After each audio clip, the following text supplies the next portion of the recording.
this is what I call a mud scraper. I don't know what else it's called.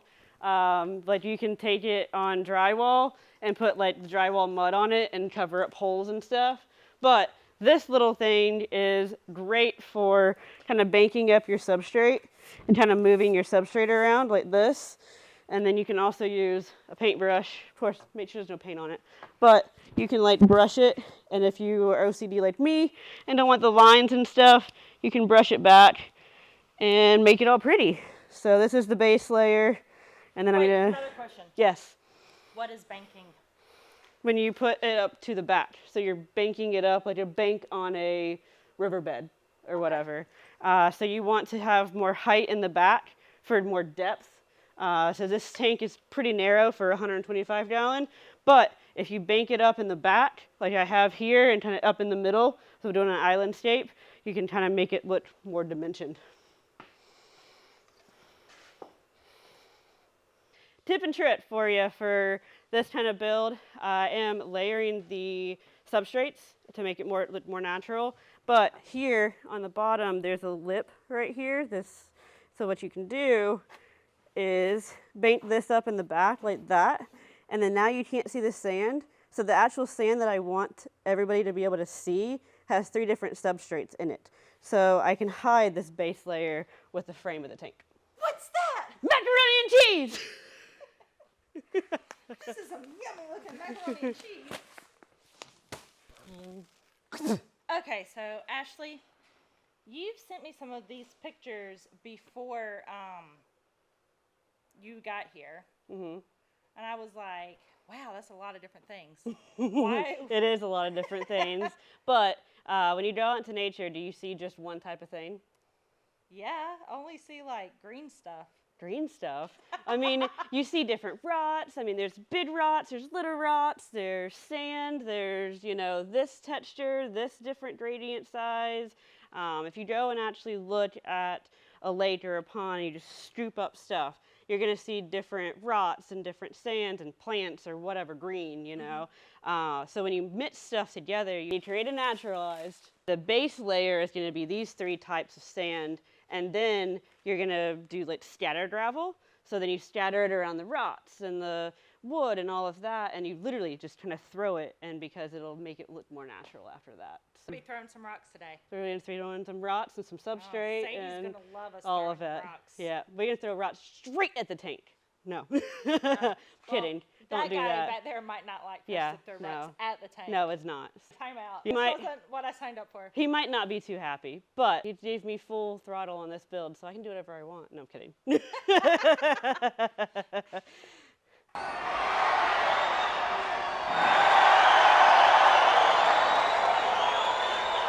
So sometimes in aquascaping, you can kind of come to nature for ideas and inspiration, and also collecting. Of course, check your local state laws and everything. But right here, this is a type of hair grass that will actually go into the aquarium very nicely. Ooh, it feels like hair. Mm-hmm.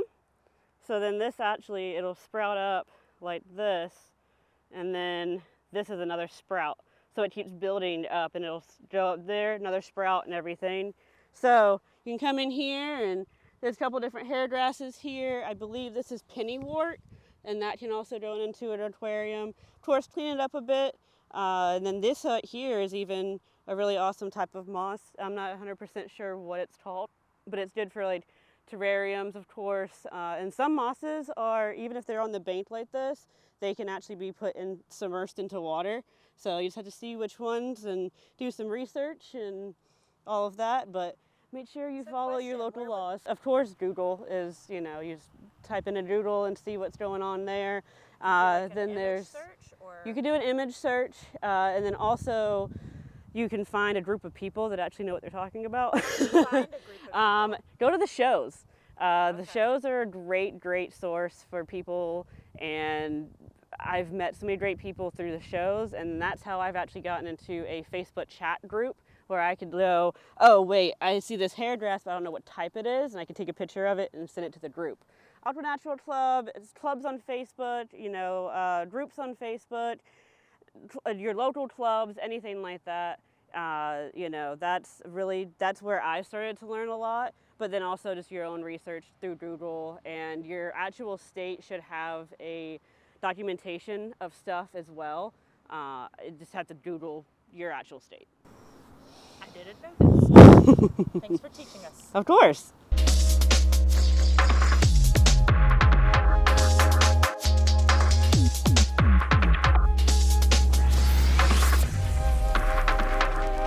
What does too much sand mean? It's just because I can't get all the way to the bottom. It's too heavy. Ah. So I'll just pour it in the tank, and then I'll be able to mix it within the tank as well.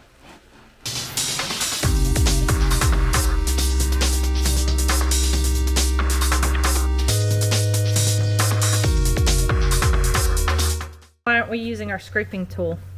Sometimes hands are better. Sometimes your best tools are these two right here.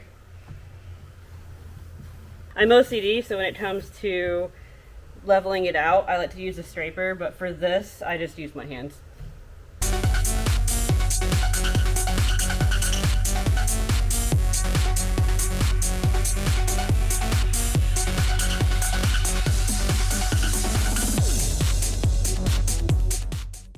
Alright, so we got the base layer in now. I based it up in the middle. We're going to make an island in the middle. As you can kind of see, it goes up.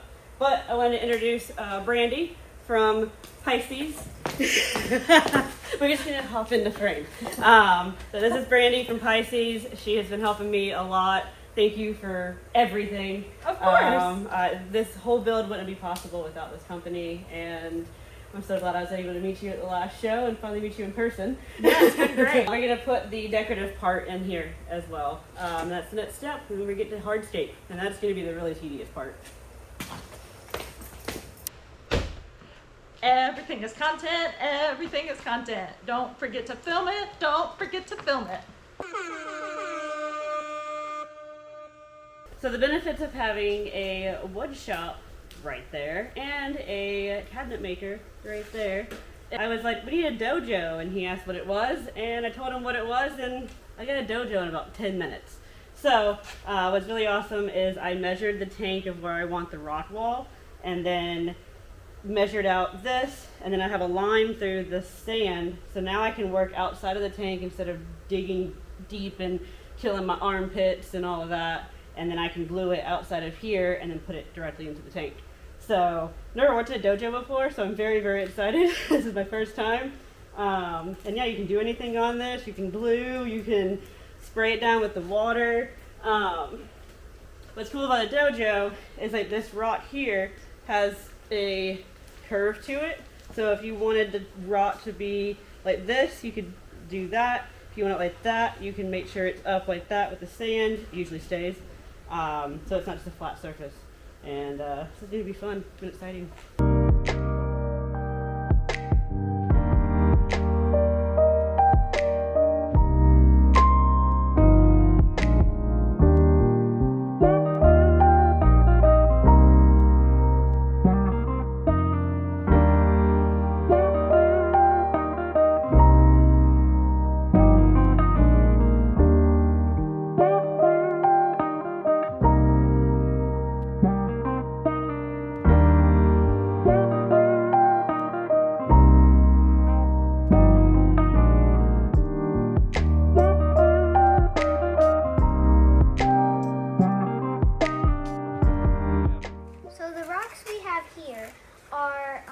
lava rocks, and so when you spray them with water, they get darker. And this one's darker than all the rest of them because I just sprayed it with water. Good job.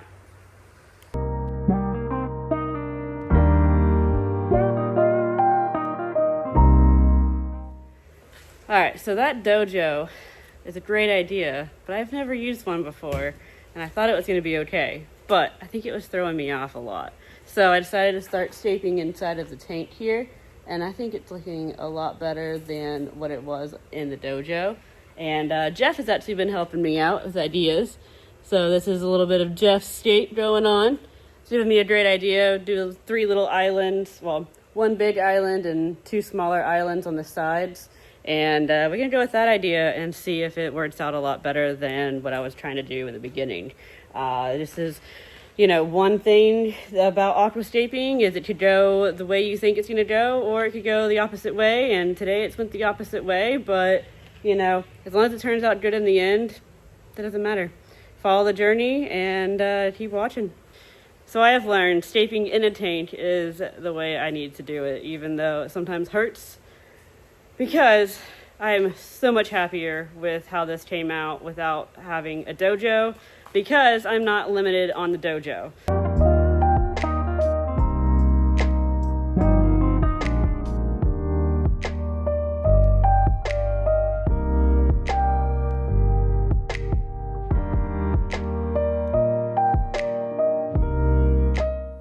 So you can see here that if I had the dojo, it would only be limited to about right there on the dojo, because it's about as big as this table. But now these stones are spread 6 feet apart, and we've got different islands and different little tributaries and everything like that. So next up, if we got all of the wood over here to put in the tank to figure all of it out. Sophia's gonna be my model. Is that your favorite? Yes, this one's the best. Oh, okay. I'll have to use that one in the middle. How about that? Yay. So we've got all this wood and everything. So a lot of it's not gonna fit in the tank. Like that one specifically doesn't fit in the tank, but I got it to cut it apart and finagle with it. All right, Sophia's gonna show us how she wants to put this one on the side, because she's a little aquascaper herself. So she likes that one. So one of your favorites? Yes. I like Yeah? All right, where do you want to put it? So my idea was to put it here. Oh, that looks good. Perfect. Little detail stuff. I like it. I like it. She's got a ladder. All right, Net's favorite piece, right? Yeah. So All right, is this her Net's one, favorite piece? What are you thinking that one? I kind of want to put it over there on the other side. Okay, we can move the ladder.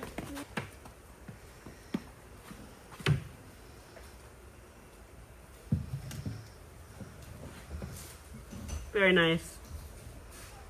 Covering up that stump. It's flowing to the middle of the tank. Nice work. We got both sides going on. And so then we might put a bigger one. Yep. Perfect.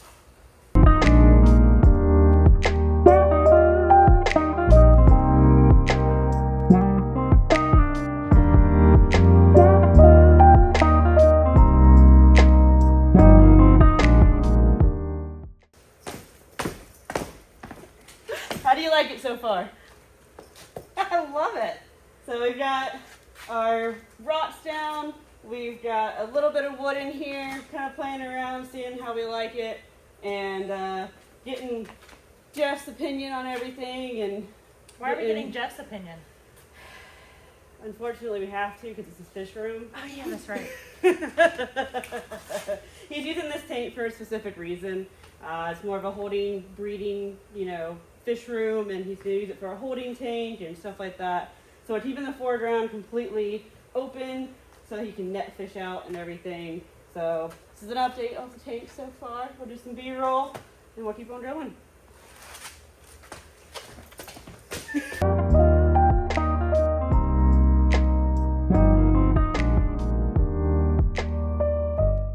So sometimes with a lot of the wood that you get when it's harvested, they use power tools to actually cut off different root systems or whatever the wood might be. So with spider wood, normally it's root systems. So they probably just go in there with a hacksaw or chainsaw or whatever kind of power tool they have, and they just cut and cut and cut, and they don't really watch where they're cutting, or they can't see where they're cutting. So you get a lot of these straight edges. So I want to show you how to naturalize that for your aquarium, because if you're trying to make a natural looking aquarium, straight edges like this are not in nature. There are some straight things in nature, but most of the time it's kind of curvy or broken off or anything like that. So I want to show you how to get actually rid of this, because sometimes if it's in the foreground or if it's sticking out somewhere, your eyes are going to go straight to that instead of this little curvature here. So if I had this sticking out towards you, then you're going to see this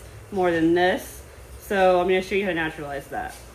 This is a multi-tool, and you can use any kind of blade you want, but what I do is try to get the piece of wood to be weak, and then I'll go in with some pliers or a screwdriver or whatever you have on hand, and then just kind of chop it up.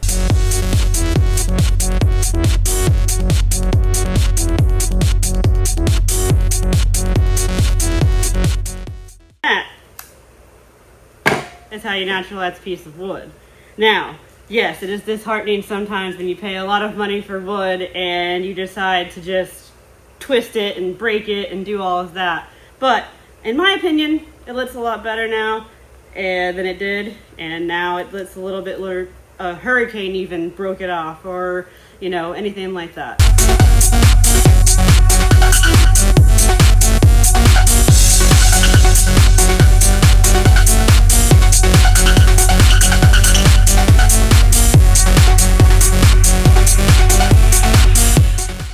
Alright, update number, no idea. I think I'm delirious at this point. I've had a lot of caffeine today because this is a 6-foot tank. It's a really big build, but wanted to update y'all before I start gluing everything in. Played around with the Hardscape a little bit. Been getting Jeff's opinion this whole time to make sure that it's meeting his needs and what he needs this tank for. And I think we came out pretty well. You can kind of see a clear picture of it here. I've never done more of a simple tank like this, and I think it is really awesome, and it's making me think outside of the box, and that's always a good thing.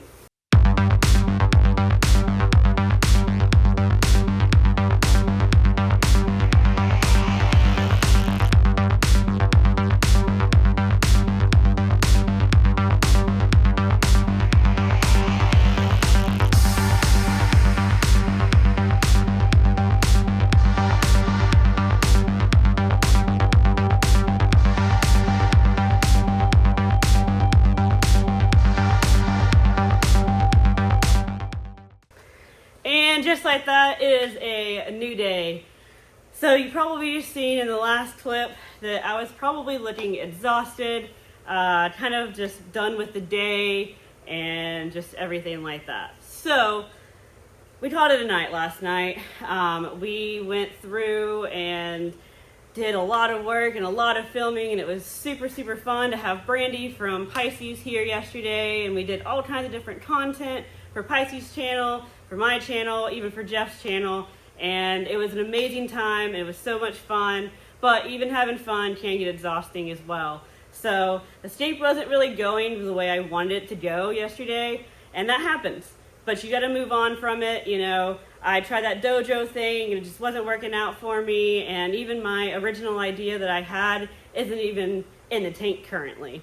And I mean, it's an island scape, but it's not what I was thinking. And that's just how scaping goes. You got to remember just to work with what you got and kind of play around with everything and just kind of have fun with it. And when it starts to not be fun, you got to stop and step back and just slow down, breathe, take some time, get some rest, and come back to it. So I was hoping to get it all done in one day, but here we are the next day, which is perfectly fine. I love being in this fish room. And actually, I'm really glad that I'm back today, because over here, we actually just collected some eds that I'll throw some footage up of, and they're actually hatching in the bowl as we speak right now. I actually was filming it just a minute ago, and their little tiny the little tiny tails were sticking out of the eds, and they're just wiggling around, and it's like just amazing to see. Eventually, I want to start breeding myself, and maybe not at this scale, but you never know. I didn't even know I was going to be doing this right now, let alone maybe breeding in the future. So you might be able to see it in the footage here, but this side is a little bit discombobulated just because I kind of moved stuff to glue it last night. But then had an incident with the liquid super glue and paper towels, and it got onto my skin, and it chemically burns you if you do get it onto your skin. I didn't know that my applicator was loose, and it just leaked everywhere, and it got all over myself, and it got a blister, but we're good. We got a Band-Aid. Doesn't hurt, just don't want the blister to pop. But we're gonna glue everything today, and then we're going to plant, fill the tank up, and get some fish in it.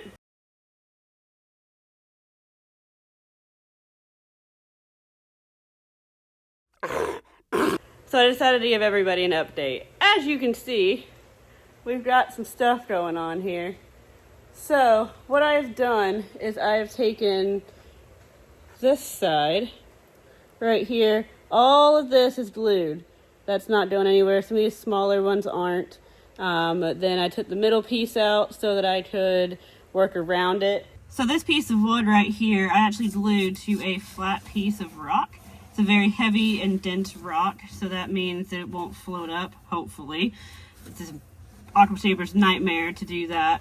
But I glued it to here. All underneath here is all paper towels and super glue and all kinds of stuff. And then over here, it's all glued behind everything as well. And then I actually buried a couple of smaller rocks back here so that I've kind of made sure that, you know, the piece of wood gets enough weight to it so it doesn't float up when we fill the tank up. And I'm going to do the same to this piece over here. I'm going to glue it to some of these rocks out here. Another flat rock like this that I'll put underneath here. And that way my anxiety can calm down about them floating up. As you can see, sometimes, you know, when you're gluing, it just changes. Aquascaping changes constantly. Some of these rocks didn't really work right, so I put some of them up or moved them and all of that. And, you know, you just kind of gotta go with the flow. As you can see, it has changed a little bit. If you go to a picture from a previous update, you can see it kind of changes a little bit as you go, even when you're in the gluing process. Once you glue everything, it's kind of hard to change it after that. But, you know, it takes a little bit of tools. Actually, I just chopped one off with this because the paper towel and super glue are like concrete. When it hits each other, that chemical reaction, it's like no other, as I found out.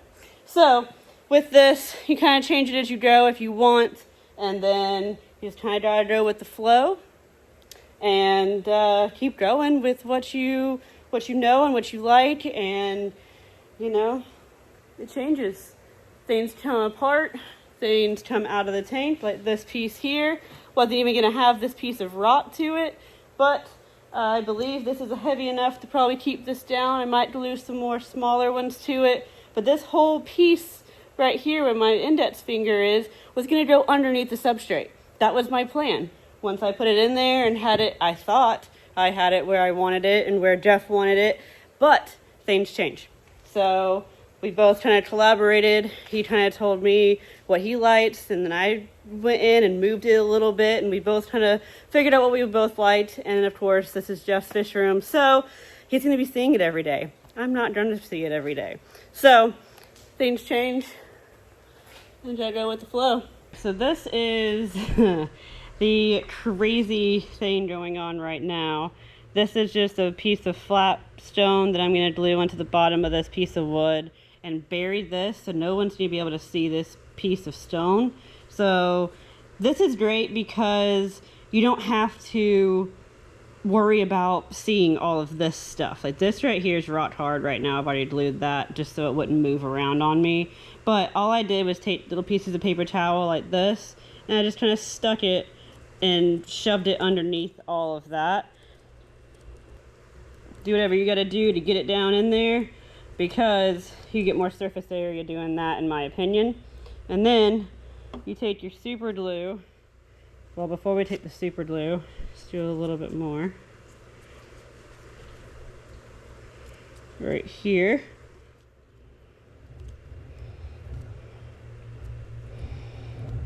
And then I just want to make it flat. I try to anyways, and just make sure that the paper towel is kind of getting that surface area for you.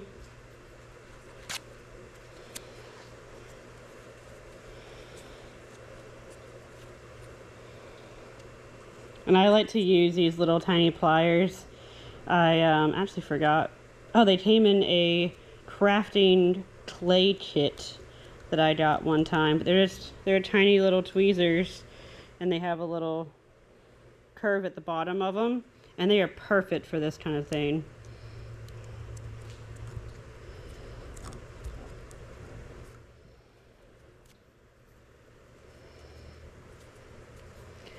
And I am overdoing this just for the fact that spiderwood is super buoyant because it's never been underwater. And this is actually the root of the azalea tree. And so I want to make sure that this doesn't float when we fill up the tank. So I'm overdoing it just in case some of the points come off during any kind of process or over time, because this is going to take a very long time to sink fully. So then you take, after you got all your paper towels on there, take your liquid super glue. I like this brand a lot, and it's just great because, I mean, as you can see in the bottle, I think you can see it in the bottle, it is super liquidy. It's like water. So then I just take it and just douse it in it, and you can see the smoke coming off of it. That's a chemical reaction. You do not want to get this in your eyes or breathe it in. I'm actually stepped back right now just to let it smoke and do its thing. And I let that dry. And also be careful because, flip it this way, this wetness right here, if you touch it, it will adhere your finger to the rock. So just be careful if you're just kind of dousing it. Like I said before, I don't really care what this looks like for the fact that I will be burying this. And so this is great because I don't have to worry about hiding anything like I have been in the tank. And I'm going to keep going. And then I'm going to flip it around, and I'm going to pat some paper towels up underneath here so that it has way more points of blue and it'll stay sunk.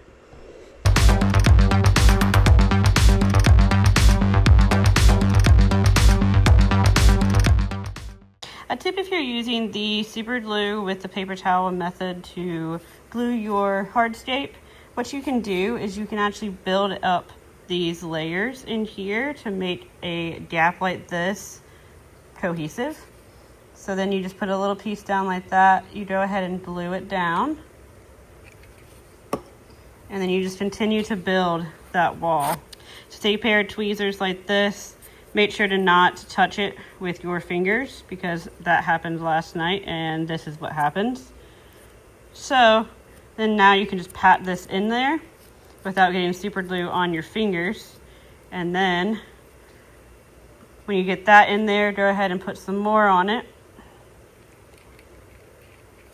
And then just keep going. This method, you do have to keep your pieces building bigger and bigger as you go. I like to roll them like this. Sometimes you can just kind of smush them down in there. However, I like to do it a little bit neater, and it's easier for me personally to pat them in there. So this one's a little bit bigger. I want to get a good surface area with this. So you can see I'm just kind of packing it in these little nooks and crannies. And then where it's to your satisfaction, put some more super glue on it.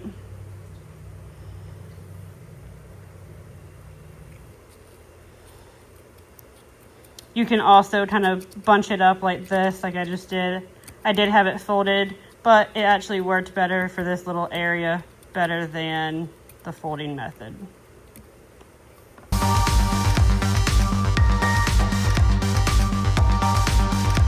And that is how you can glue a piece of rock to wood. Just one of the many methods you can use. The gluing is finally finished. I think that this tank is the record for how long it has taken me to glue a scape. It took, feels like forever, but I did glue this a lot more than normal just because he's going to be in and out of this tank so much that I wanted to make sure that nothing like moved around on him or anything like that.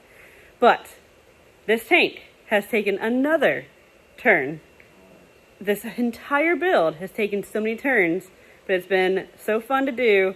It's also very exhausting. Kind of a tributary situation here. So we've got one solid color here, and then it kind of fades into the bottom. I'm gonna make a couple little pathways, make it all kind of cohesive with each other, and I think that it's gonna turn out amazing. But look at that. Just the gradients flowing into each other. Now comes the fun part, scatter gravel. Here's a little tippity tip for you for scatter gravel. If you take the scatter gravel and actually just scatter it around and kind of let it hit the rocks, go in a little bit, makes it look more natural instead of gently placing rocks. Now, if you want to make a pathway or something, you can do that. But yeah, just scatter it everywhere. Makes it look more natural. Detail work and scatter gravel, planting, all the decorative stuff. And I absolutely love that part because I'm OCD a bit, but I also just love that little bit of a detail work because it makes this scape come to life. And here's yet another tippity tip for you. These are called bonsai cups or something like that. If you look on Amazon, I will link them down below. They are perfect for a substrate scoop. What you can do is when you're doing detail work like I am right now, you can actually just sprinkle where you actually want it. You don't have to worry about it going everywhere. It's a really awesome tool, and they're actually super cheap.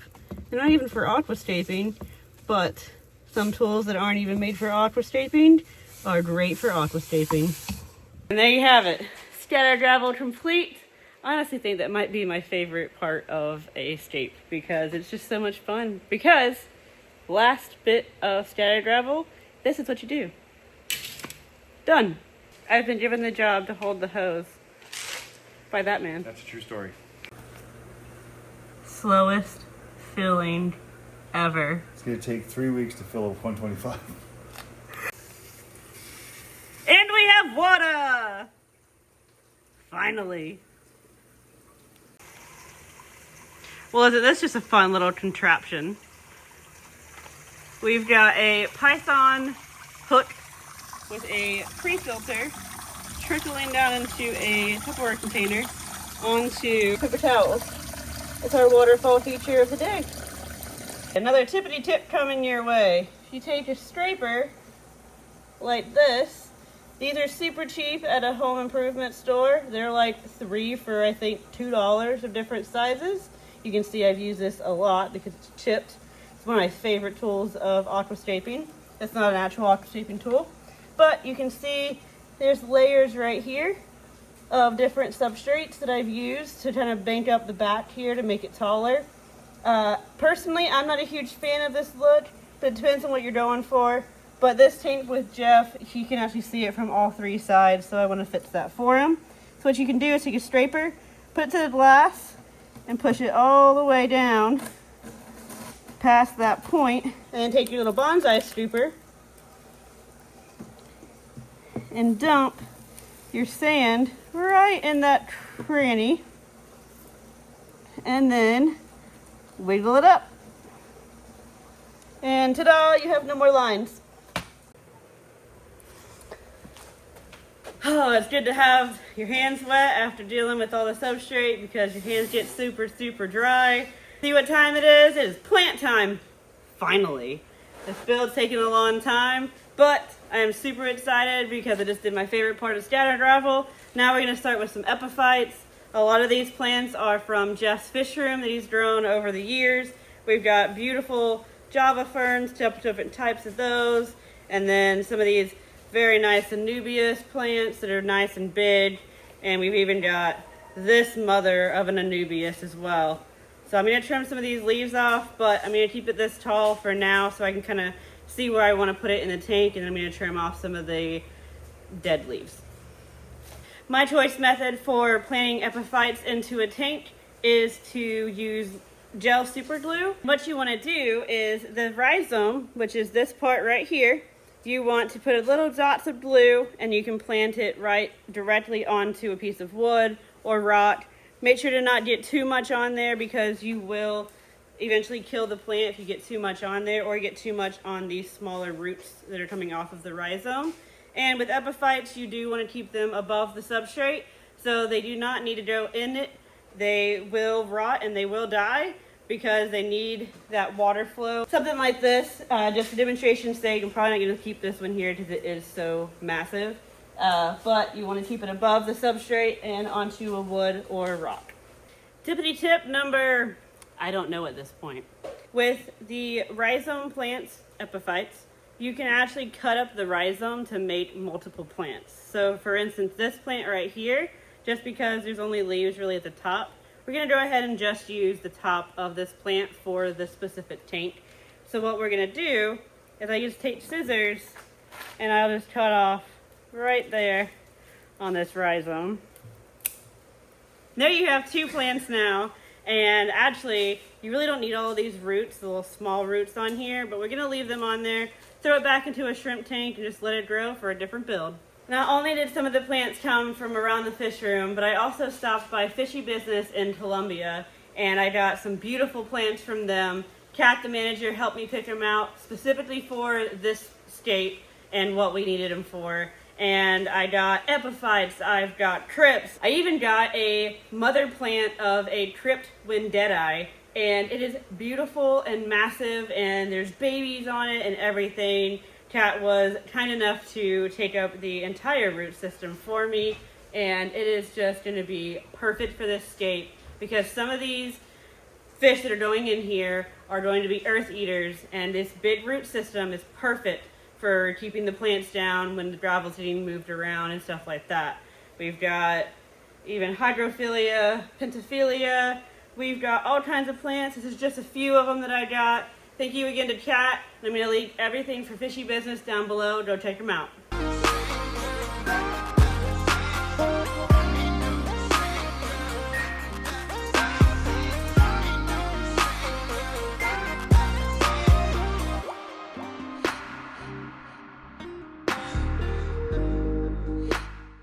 And that's a wrap for the day. We were both exhausted again. This is probably the most simple scape that I've ever done, but simple doesn't always mean easy. So I've been super detailed on making sure that everything looks really good. You really can't cover it with plants if you don't want a fully planted tank. We're gonna put the fish in the morning. He's gonna decide overnight, and in the morning which ones he wants to put in here. We're gonna drop the fish in when it's crystal clear, and I'll do a full entire tour of the finished product. We'll see you in the morning.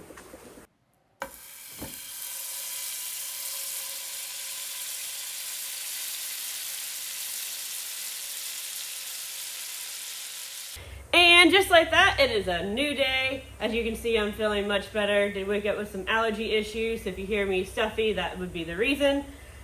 As you can see behind me, the tank is beautifully clear today because of those box filters that we put in, and we've got those 2 sponge filters in as well. These sponge filters are going to be the entire filtration for this tank. It is plenty enough for this tank. It has been running like this for a very long time, and it is a perfect amount for it. Reveal of the tank from a distance. I will do some B-roll. I will do a final product, all of that good stuff so you can see it up close, and I will show everybody what we put in, all the scientific names for all of our fish nerds out there like myself. We've just been catching all the fish for this tank behind me. As you can see, I'm playing with the net in my hand and fidgeting. But we've got 2 different kinds of plecos. We've got 2 different kinds of corridors thrown in here. We've got some of the bigger fish that were in here beforehand. But there's a couple of fish that Jeff hasn't decided that he wants to put in yet. When he gets back picking up his kids from school, we're going to drop all these fish in here. All the temperatures are the same in this entire room because it is heated. A great way to heat an entire room, to heat so many fish tanks. With 120 fish tanks in this fish room, it is way better to do a heated room than 120 heaters. So the room is a crisp 78 degrees Fahrenheit. I don't know what that is in Celsius off the top of my head. So it'll only be a split second for you, but it's going to be a little bit for me. Next clip will be dropping the fish into the tank, and it's really awesome to see fish get dropped into a tank for the first time. They might be a little stressed, but they like to explore around and find the new nooks and crannies and all of that good stuff. Some of these fish are babies that we're putting in this tank, so they're going to grow out, and as they grow up, if it's too much or anything like that, he's got plenty of aquariums to put them all into. But we've got plenty of fish for this tank, and he will continuously add more, take some out. That's why we put this tank together like we did, just because it is a whatever tank he needs it for. But he wanted something pretty, but also minimalistic. So thinking outside of the box once again, and it's been such a fun process, and I love coming to this fish room. He's an amazing guy, and I just love to be friends with him. And he hooks me up with fish that are absolutely amazing. So I will be coming home with some fish from this fish room on this trip, and there are some fish that I've been wanting for a while, and I'm very, very excited to be able to stock some of my tanks with his homegrown fish.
As you've seen, we have gotten everything done, finally. It has been an exhausting job. It has been very, very fulfilling to see all of these fish back into a natural aquascape, natural as it can be. And they look absolutely stunning. Y'all see some underwater shots, some outside shots of the tank and everything. And I think it looks amazing from even my phone and the GoPro. Can't wait to put all of the footage onto my laptop and collaborate with Brandy and bring both of our footage together. This is a beautiful, beautiful tank. I absolutely love to do the 6-foot long tanks. It gives you a lot of different options and everything for the scapes. This scape changed multiple times throughout the entire time I've been here, with the help of Jeff as well, and how he needs it for and how he needs to use it. And he gave me some tips and tricks along the way, and I'm very thankful for that, because when people are not in the hobby and don't have that escaping eye, it's really nice to like think outside of the box and everything like that. Last thing while I'm here, Jeff is standing to the side, but I do want him in at least some of the video, and he actually gave me this idea. So Jeff, come here. I know he hates being on camera, but I'm gonna make him get on camera. All right, Jeff, you gave me the idea to give people their first aquascaping tool collection. So this is my first customer of appreciation. Thank you. And it's all the tools he needs to take care of this tank long term. He's got some stem plants in the back that will need trimmed over time, even some val and stuff that will grow up. So there's tweezers, scissors, and a spatula in there. And I absolutely loved your idea, so thank you for that. And thank you for coming into the fish room. Well, Or letting me come in the fish room. thank you for doing this. It's beautiful. Yeah, of course. I love it. Thank you. And hopefully I'll be able to keep it in the condition it's in. Hopefully. Well, you'll have my help when I'm up here, so I will always come back and help you out and everything. So thank you again. And thank you, Pisces, Fishy Business. Everybody will be linked below. Please follow everybody and follow along my journey as I go. I'm going back down to Florida, and I'm super excited to focus on building the fish room. See you in the next video. Peace out.